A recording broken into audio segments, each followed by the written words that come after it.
সবাই মনে করে বাড়ির থেকে ফ্ল্যাটে থাকা অনেক বেশি সুবিধাজনক। যেমন ফ্ল্যাটে চুরি হয় না, একটা সিকিউরিটি অ্যালার্টের মধ্যে থাকা যায়, একটা কম্পাউন্ড ওয়ালের মধ্যে তুমি সমস্ত কিছু পার্ক থেকে দোকান থেকে সমস্ত কিছু স্পেশালিটি অ্যাভেলেবেল পাও, সমস্ত মানুষের সাথে একটা কমিউনিটি গড়ে ওঠে, সেখানে তুমি গল্প করতে পারো, একসাথে দুর্গা পুজো কালী পুজো সমস্ত কিছু ফেস্টিভ্যাল এনজয় করতে পারো। কিন্তু প্রত্যেকটা জিনিসেরই অ্যাডভান্টেজের সাথে সাথে ডিসঅ্যাডভান্টেজটাও কিন্তু চরম লেভেলে থাকে। তুমি ফ্ল্যাট বাড়িতে থাকা মানে হচ্ছে একটা গ্রাউন্ড সবার মধ্যে ভাগ করে নেওয়া, একটা কমন ছাদ সবার মধ্যে ভাগ করে নেওয়া, একটা গ্রাউন্ড, একটা লিফট, একটা ছাদ, একটা সিঁড়ি, যেটা সবার ক্ষেত্রে কমন, যেটা তুমি পার্সোনাল বেসিসে ইউজ করতে পারো না, এবং একটাই জলের ট্যাঙ্ক যেটা সবার মধ্যে ইউজ করতে হয়। যদিও আমাদের দুটো লিফট অ্যাভেলেবেল আছে এবং দুটো ট্যাঙ্ক অ্যাভেলেবেল আছে, যেহেতু আমাদেরটা অনেকটা বেশি হাই রাইজ বিল্ডিং। কিন্তু যখন অসুবিধা হয় বা যখন কিছু কিছু এমন পরিস্থিতির শিকার হতে হয়, তখন অসুবিধাটা কিন্তু সবাইকে সমান ভাগে ভাগ করে নিতে হয়। রিসেন্টলি আমাদের বলেছিল যে আমাদের ট্যাঙ্কিগুলো পরিষ্কার করবে, তার জন্য জল স্টোরেজ করে রাখতে। এবার না আছে উঠান, না আছে ছাদ, না আছে বিশাল বড় এরিয়া যে জল স্টোরেজ করে রাখবো। তাই রান্নাঘরের যে বড় বড় কন্টেনারগুলো ছিল, যেখানে আমি স্টোরেজ করে রাখি জিনিসপত্র, সেগুলো ফাঁকা করে তার মধ্যে জল স্টোরেজ করে রেখেছিলাম, যাতে পরবর্তীকালে কোনো অসুবিধায় ফেস করতে না হয়, অ্যাভেলেবিলিটির জলটা পাই। কারণ এখানে আমাদের কোনো টিউবওয়েল নেই, রাস্তার কল নেই, যেটা ঘরে তুমি কোনো বাড়িতে থাকলে অ্যাভেলেবেল পাও, বা আশেপাশে ঘরের কাছ থেকে তুমি হেল্প পাও, সেগুলো কিন্তু এখানে অ্যাভেলেবেল নেই। তো এগুলো হচ্ছে বিশাল বড় একটা disadvantage. Hello everyone, this is IB, welcome back to my channel. Research স্টাডিজের নতুন সকালে তোমাদের সকলকে ওয়ার্ম ওয়েলকাম জানাই। সবাই জানে যে জল কতটা ইম্পর্টেন্ট একটা জিনিস। তুমি রান্না করো, বাথরুম যাও, ওঠো, বসো, পান করো, সমস্ত কিছুর জন্য জল দরকার। সকালে উঠে থেকে রাতে শুতে যাওয়া অবধি জল এমন একটা জিনিস যেটা ছাড়া মানুষের চলেই না। কারেন্ট একদিন না থাকলেও চলে যাবে, জল একদিন না থাকলে চলবে না, যদিও কারেন্ট দিয়েই এখন জল তুলতে হয়। যাই হোক, এই যে বড় বড় কন্টেনারগুলো দেখতে পাচ্ছ, এর মধ্যে আমি সমস্ত জিনিস স্টোরেজ করে রাখি। যেমন ব্ল্যাকটা আছে, তার মধ্যে বিভিন্ন রকমের কৌটো বাটা যেগুলো আমার ইউজ হয় না, সেগুলো স্টোরেজ করে রাখি। এই গ্রিনটা রয়েছে, এটার মধ্যে যে বাসনগুলো স্টোর হয় না, সেগুলো স্টোর করে রাখি। কেন? কারণ ছোট রান্নাঘর, সমস্ত জিনিস বাইরে ফেলি ছড়িয়ে রাখলে রান্নাঘরটা গোছানো লাগবে না দেখতে, এবং মেনটেন করতেও অসুবিধা হবে। এবং ছোট রান্নাঘরে রান্না করতে গিয়ে অনেক জিনিসের ওপর চিট পড়ে, তার জন্য কি করি, এগুলো এইভাবে স্টোর করে রাখি। যখন যেটা প্রয়োজন হয় সেটা বার করি, বা কখনো চেঞ্জ করার জন্য বার করি। যেমন আমার কাছে থালা যে দুটো ছিল, আমি ভাবলাম দুটো থালা অল্টারনেট করি। দুটো থালা ভেতরে থেকে বার করলাম, ছোট ছোট সাইজের, ব্রেকফাস্ট করার জন্য, এবং দুটো বড় থালা ইউজ হয় না, সেই দুটো ভেতরে ঢুকিয়ে দিলাম। আবার পরক্ষণে কখনো ইচ্ছা করলে ওই দুটো বার করব, বা অন্যটা বার করব, অন্যটা ঢুকিয়ে রাখবো, এরকম। কারণ এর মধ্যে বাসন অনেক আছে, প্রচুর বাটি, বিভিন্ন রকমের স্টোরেজ করার জিনিস, মানে রান্নাবান্না রাখার জিনিস, বড় বাটি ছোট বাটি হয় না, মেজো বাটি, থালা, ছোট থালা, বড় থালা, গ্লাস, বিভিন্ন রকমের জিনিস এর মধ্যে ঢুকিয়ে রেখেছি আমি। এগুলো আমার ইউজ হয় না, আগে এগুলো সব বার করে রাখা থাকতো। আমি দেখতাম যে এত আমার তো ইউজ হচ্ছে না। ছোট ফ্যামিলি, যদি বড় ফ্যামিলি হয় তখন প্রচুর জিনিস লাগে, প্রচুর জিনিস ইউজ হয়। কিন্তু ছোট ফ্যামিলিতে তো বেশি লাগে না, অল্প বিস্তর বাসনের মধ্যেই কমপ্লিট হয়ে যায়। তো যেগুলো আমার ইউজ হয় না, সেগুলো আমি এইভাবে ভেতরে ঢুকিয়ে রাখি। পরবর্তীকালে যখন প্রয়োজন হয় বা ঘরের লোকজন এলে তখন বার করে নিই। যাই হোক, এইভাবে স্টোর করে রাখি। তো এইগুলো সব বার করে এগুলোতে আমি জল স্টোর করে রেখেছিলাম, কারণ রিসেন্টলি আমাদেরই অন্য ব্লকে পরিষ্কার করার সময় সকাল থেকে সন্ধ্যে অবধি জল ছিল না, পুরো কোনো কল দিয়ে জল পড়ছিল না। এবার বুঝতেই পারছো, আমাদের ফ্ল্যাটে থাকার মানে অভ্যেস হচ্ছে সবসময় কল খুলি, অলওয়েজ জল, অনবরত জল পাই। এবার যখন হঠাৎ করে কল খুলবো আর জল পাবো না, একটু হাত ধুতে গেলেও তো জল লাগে, এবার রান্না করতে গেলে কতটা জল লাগে। তো আগে ঠাকুমাকে দেখতাম, যখন আমাদের বর্ধমান ঘরে থাকতাম, তখন দেখতাম সমস্ত কিছুতে জল ভরে রাখতো, কারণ তখন তো এরকম এত অ্যাডভান্স টেকনোলজি ছিল না। তখন ওই মিউনিসিপ্যালিটি জল আসতো, কল আসতো, কলের মধ্যে জল আসতো, ঘরের কল থাকতো, দুবেলা জল আসতো, স্টোর করে রাখতে হতো, নিয়ে ইউজ করতে হতো।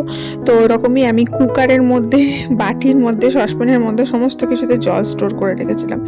যাই হোক, কিন্তু এত স্টোর করে রাখার কোনো প্রয়োজন হয়নি, কারণ আমাদের অতটা কষ্ট হয়নি, আমাদের অতটা কিন্তু জল যায়নি। আমাদের কোনো রকমই ওরা এমনভাবে করেছিল, ম্যানেজ করে পরিষ্কার করেছিল যে জল সমানই পাওয়া গেছে। বাট আমাদের পাশের ব্লকে শুনেছিলাম যে জল পরিষ্কার করতে গিয়ে সকাল থেকে বিকাল অবধি জল আসেনি, ওদের আবার অন্য ফ্ল্যাট থেকে জল বয়ে বয়ে নিয়ে আসতে হয়েছে, সে দুর্বিষহ অবস্থায় কেটেছে মানুষগুলোর। তো যাই হোক, সেই সব শুনে আমি স্টোরগুলো করে রেখেছিলাম। এবার যেহেতু স্টোর করার জন্য সব বার করেছি, এগুলো সব গুছিয়েও তো রাখতে হবে। তো ওই আর কি, আমি সব সমস্ত জিনিস মানে এই কন্টেনারগুলো ভালোভাবে একবার করে মেজে ধুয়ে নিলাম, নিয়ে তারপরে শুকিয়ে নিয়ে আবার জিনিস যেখানে যেটা ছিল সেটা সেরকমভাবে সুন্দরভাবে গুছিয়ে স্টোর করে রাখলাম। আসলে কি হয়, এগুলো কিন্তু বার করে সমানে ইউজ হয় না, সাধারণত ইউজ হয় না, কারণ এগুলো ভেতরেই রাখা থাকে। তো মাঝে মাঝে মুছে টুছে দিই, তবে একবার জল টল পেয়ে পরিষ্কার হয়ে গেল, ভালোই হলো, কাজে লাগলো। একটা ছোট গ্লাস পেলাম, ভেতরে ঢোকানোই ছিল, বার করা হয়নি। ওই মেয়েটা যখন ছোট ছিল তখন এই গ্লাসটাই ও জল খেত, তো ভাবলাম যে এই গ্লাসটায় চা খাওয়া যাবে বেশ মজা করে, তাই বার করে রাখলাম। এরকম অনেক জিনিস হয় না, আমরা কিনি, নিয়ে রেখে দিই, ভুলে যাই যে এই জিনিসটা আমি কিনেছি। তো সেরকমই আর কি, মাঝে মাঝে সেই জিনিসগুলো ঘেঁটে ঘুঁটে দেখতেও ভালো লাগে এবং বার করতেও ভালো লাগে। মেয়েটাকে আর্লি মর্নিং স্কুলে পাঠিয়েছি, আচ্ছা 7টা এরকম বাজছে, আর এসে সিকিউরিটি বলে গেল জল থাকবে না, জল স্টোর করে নিন। তারপর থেকে আমি ছুটে ছুটে জাস্ট লিটারালি কাজ করছি, মানে ঝটাপট চান করেছি, ঝটাপট সমস্ত এই জিনিস আজরে স্টোর করেছি। এইসবের চক্করে আর ব্রেকফাস্টটা ঠিক করে বানানো হয়নি। মেয়েটাকে লুচি করে দিয়েছিলাম, তো সেই ময়দা মাখা ছিল, আমি গরম গরম লুচি ছেঁকে মিষ্টি দিয়ে সার্ভ করে দিলাম, বললাম ঝটাপট খেয়ে নাও, এই যা পাচ্ছ তাই খেয়ে নাও, বাসন কটা তাড়াতাড়ি ধুয়ে নিই, কারণ জল চলে গেলে আবার বাসন ধুতে খুব অসুবিধা হয়, কারণ বাসন ধোয়ার জন্য প্রপার অনেকটা জল লাগে। যাই হোক, তোমাদেরকে এটা দেখাই, এই যে লুঙ্গিটা গতকাল সেলাই করেছিলাম, তোমাদেরকে দেখিয়েছিলাম, দেখো সে পরেছে, কত ভালো লাগছে এবং কি সুন্দরভাবে সেলাইটা হয়েছে। হ্যাঁ, মানে আমার নিজেরই ভালো লাগছে যে আমি এত সুন্দরভাবে একটা গোটা আস্ত লুঙ্গি সেলাই করে ফেলেছি। মানে আমি আমার কাছে না কোনো ট্রেনিং আছে সেলাই চালানোর, না আমি সেলাই চালানো কারোর কাছে শিখেছি, না জানি, না কিছু, তাতে করেও যে করতে পেরেছি এটাই অনেক বিশাল বড় ব্যাপার। তো এখানে মেয়ের স্কুল ড্রেসটা আয়রন করে দিচ্ছি। তা করতে করতে তোমরা কিন্তু চটাপট ভিডিওটাকে লাইক করো, চটাপট শেয়ার করে দাও, আর অবশ্যই অবশ্যই চ্যানেলটাকে কিন্তু সাবস্ক্রাইব করে রাখো। অনেকে দেখেছি জামা কাপড় ঠিক মতো আয়রন করে না, এমনিই পরে যায়, বিশেষ করে ইউনিফর্ম, যে কোনো ইউনিফর্ম হতে পারে, সেটা তোমার ল এর ইউনিফর্ম হতে পারে, বা হতে পারো পুলিশ ইন্সপেক্টরের ইউনিফর্ম, ডক্টরের ইউনিফর্ম, স্কুল ড্রেস ইউনিফর্ম, বা সিকিউরিটি গার্ডের ইউনিফর্ম, যে কোনো ইউনিফর্ম হতে পারে। ইউনিফর্মে কিন্তু আলাদা একটা ভ্যালু আছে। ইউনিফর্ম সবসময় নিট অ্যান্ড ক্লিন থাকবে আর প্রপার আয়রন থাকবে, এগুলো আমার মতামত। তার জন্য আমি আমার মেয়ের ইউনিফর্মটা খুব সুন্দরভাবে রেডি করে দিই। ওর ইউনিফর্ম একবারে যেন প্রপার থাকে সেটা দেখার দায়িত্ব আমার। আর যখন যখন ও মনিটর হয় স্কুলে, যেমন এখনও রিসেন্টলি মনিটর হয়েছে, তো যখন যখন মনিটর হয় তখন তো চেষ্টা করি একদম প্রপার রাখার, কারণ ওর ওপরই ডিপেন্ড করছে গোটা ক্লাসটা, সুতরাং ওকে দেখবে, ওকে দেখেই শিখবে। ওর যদি কিছু গাফিলতি থাকে তখন ম্যাডাম ওকে দেখে আঙুল তুলবে। যাই হোক, এমনি সময়ও কিন্তু আমি চেষ্টা করি ওর ইউনিফর্মটা একদম প্রপার রাখার, আর কোনো রকম মানে গ্লিচ না থাকার, একদমই প্রপারভাবে আয়রন করার। আর আয়রন এমন একটা জিনিস, আমি ছোটোবেলা থেকে, মানে যখন আমি ইয়াং হয়েছি তখন থেকেই আয়রন করছি। আমার ওই ঘরে যখন থাকতাম, মানে বাপের বাড়িতে, আমার বাবার সমস্ত শার্ট প্যান্ট আয়রন করে দিতাম, আমার ভাইয়ের করে দিতাম, মায়েরগুলো আয়রন করে দিতাম, নিজেরগুলো আয়রন করতাম, ইভেন এখনও আমার বরেরগুলো সমস্ত আমি আয়রন করে দিই। যাই হোক, তো আয়রনটা না ওই ঘরে গরম হচ্ছে, তার জন্য আমাকে বারবার এই ঘর ওই ঘর করতে হচ্ছে। এখানে আয়রন, আমি ভাবলাম যে একটাই তো স্কার্ট আর শার্ট আয়রন করব, তো ওই ঘরে আবার কেন বসবো, আবার ওই ঘরে বসতে হবে, এই ঘরে আসো। তো এইখানে যেহেতু শতরঞ্জিটা পাতাই থাকে শীতকালে, কার্পেট বা শতরঞ্জি কিছু একটা পেতে রাখি আমি।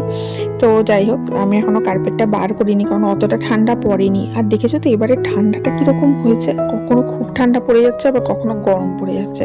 ইদানিং দুদিন দেখছি আবার গরম করছে, খুব একটা ঠান্ডা করছে না, মানে ঠান্ডাটা আপ অ্যান্ড ডাউন করছে। মানে এই জিনিসটা খুবই খারাপ মানুষের হেলথের জন্য। যাদের অল্পতে ঠান্ডা লেগে যায় তাদের এই জিনিসগুলো খুব এফেক্ট করে এবং শরীরে বিশাল একটা ইম্প্যাক্ট ফেলে, তাড়াতাড়ি ঠান্ডা লেগে যায়, কারোর জ্বর টর হয়। কিন্তু যদি প্রপার ঠান্ডা থাকে তো শুধুই ঠান্ডা থাকুক, বা গরম থাকলে শুধুই গরম থাকুক, তাহলে কিন্তু অতটা শরীরে কষ্ট হয় না। আমার মনে আছে আমি একবার বাবুকে ডাক্তার দেখাতে গেছিলাম, ওর শরীরটা ভালো ছিল না, আমাদের পাহাড়ে ঘুরতে যাওয়ার কথা ছিল, সম্ভবত লাস্ট ইয়ার বা তার আগের ইয়ার হবে। তো ডাক্তার বললো না, ওটা তো প্রপার ঠান্ডার জায়গায় আপনারা যাচ্ছেন, যেখানে অনবরত ঠান্ডাই বিরাজমান, মানে সকাল থেকে রাত অবধি শুধু ঠান্ডাই ঠান্ডা, কখনো গরম হবে না, হয়তো টেম্পারেচারটা আপ অ্যান্ড ডাউন হবে, বাট ঠান্ডাটাই বিরাজমান। তো সেখানে কিন্তু শরীর খারাপ হওয়ার সম্ভাবনাটা খারাপটা অনেক কম, সুতরাং আপনারা নির্দ্বিধায় যান। শরীর খারাপ এখানে হলেও হতে পারে, এখানে যেহেতু অলওয়েজ সিজন চেঞ্জ হয়, ওখানে কিন্তু হয় না। ওখানে ঠান্ডা লাগা, শরীর খারাপের ধাতগুলো কম, আর ওখানে জল ভীষণ ভালো। পাহাড়ে যদি আপনি যান চোখ বন্ধ করে, মানে সমুদ্রের ধারে জল যেমন ভীষণ খারাপ, সমুদ্রের ধারে তুমি জল খেলেই তোমার থেকে পেটের প্রবলেম হবে, কিন্তু পাহাড়ে তুমি চোখ বন্ধ করে যে কোনো জল খাও, তোমার ভীষণ মানে শরীরে ভালো ইম্প্যাক্ট করবে। যাই হোক, আজকে লাঞ্চের মেনুতে ছিল আলু পোস্ত, বেগুন পোড়া, তার সাথে পটল চিংড়ি যেটা আমার শাশুমা পাঠিয়েছিল। এখানে রয়েছে চাটনি, আলু পাতে ভাত। এই কোকটা নিয়ে এসছে আমার জন্য হাজবেন্ড বসেই, আমি আবার ভীষণ কোক খেতে ভালোবাসি। ঠান্ডার মধ্যে কোক নিয়ে এসছে, আমার ভালো লাগে, তবে মেয়ে জানি কেড়ে করে খেয়ে নেবে। আবার ওর আবার এই ঠান্ডার মধ্যে এসবগুলো একদমই সহ্য হয় না, ঠান্ডা লেগে যায়। যাই হোক, আর ছিল এখানে হচ্ছে তোমার, দেখো এটা হচ্ছে শোস্টপার দিয়ে, এটা হচ্ছে মাটনের কালা ভুনা। এত টেস্টি হয়েছিল খেতে, কি বলবো। হাজবেন্ড মশাই এমন রান্না করেছি, আঙুল পুরো মনে হচ্ছে চেটেই খেয়ে নি, এত দুর্ধর্ষ টেস্ট হয়েছিল। মানে এই টেস্টটা এই প্রথমবারও বানালো, বিভিন্ন বিভিন্ন এক্সপেরিমেন্ট করে রান্নার সাথে, মানে শুধু চিকেন আর মাটনের সাথে। তো এবারেরটাও এক্সট্রিম লেভেলে মানে বিউটিফুল হয়ে গেছিলো, মানে যে কোনো রেস্টুরেন্ট, বিয়ে বাড়ি সব হার মানবে এটা খেয়ে, এত দারুণ হয়েছিল খেতে।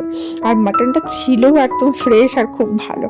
এই দিয়ে আজকে লাঞ্চ সারলাম। তো চলো বিদায় নিচ্ছি, দেখা হচ্ছে কালকে। ভালো থেকো সবাই, লাভ ইউ অল, বাই।